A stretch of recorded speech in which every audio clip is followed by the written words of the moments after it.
আজকে আমি আমার বাসায় গৃহস্থালির কাজের জন্য কিছু কাঠের তৈরি জিনিসপত্র কিনে নিয়ে এলাম।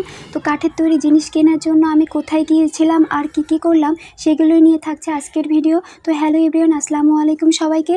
তো কাঠের জিনিসপত্র কেনার জন্য প্রথমে আমি শহরের একটি ছোট কাঠের দোকানে চলে গেলাম। দোকানটা বেশ ছোট হলেও এখানে নিত্য প্রয়োজনীয় অনেক কাঠের জিনিসই ছিল। বর্তমান ট্রেন্ডিংয়ে তো কাঠের তৈরি জিনিসপত্রের ব্যবহার অনেক বেশি বেড়ে গেছে। তো তারই ধারাবাহিকতায় আজকে আমি এই ছোট দোকানটাতে চলে এলাম।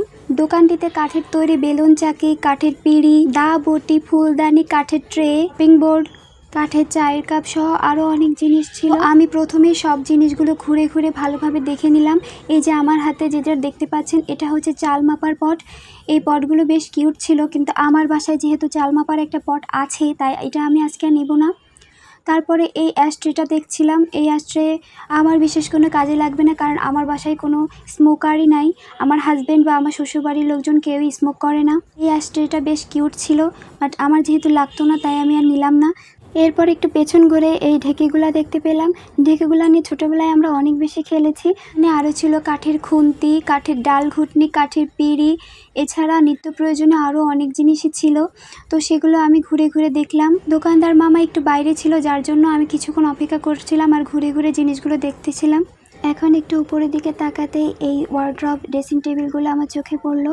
এছাড়া এই ফুলদানিগুলো অনেক সুন্দর ছিল। এর তৈরি ছোট ছোট জিনিসগুলো আসলেই অনেক বেশি কিউট লাগে। ফাইনালি দোকানদার মামা চলে আসার পর আমি দেখা শুরু করলাম। তো দোকানদার মামা প্রথমে আমাকে চাল মাপার পট এবং কিছু চায়ের কাপ দেখানো শুরু করলো। চায়ের কাপগুলোর একটাতে একটু ডিফেক্ট ছিল, যার জন্য আমি কনফিউজ ছিলাম কোনটা নিব। এরপরে মোহাম্মদ লেখা এই কাঠের যে শোপিসটা দেখতে পাচ্ছেন ওটা নেওয়ার জন্য মামা খুব রিকোয়েস্ট করছিল, কিন্তু ওই শোপিসটা তখন আমাদের নেওয়া হয়নি। তো কাঠের এই চায়ের কাপ সেট থেকে একটি কাপ আমি নিচ্ছি। কিছু কাঠের চপিং বোর্ড দেখা শুরু করলাম। এখানে শুধুমাত্র এই একটা ডিজাইনের চপিং বোর্ড তখন অ্যাভেলেবেল ছিল, যার কারণে চয়েস করার তেমন কোনো অপশন ছিল না। তো যাই হোক, ফাইনালি আমি এখান থেকে একটি চপিং বোর্ডও নিয়ে নিলাম। এরপর এখানে এই চায়ের কাপটা আমাদের পছন্দ হলো। এটাই ছিল আমার কাঠের দোকান ভিজিট করার অভিজ্ঞতা।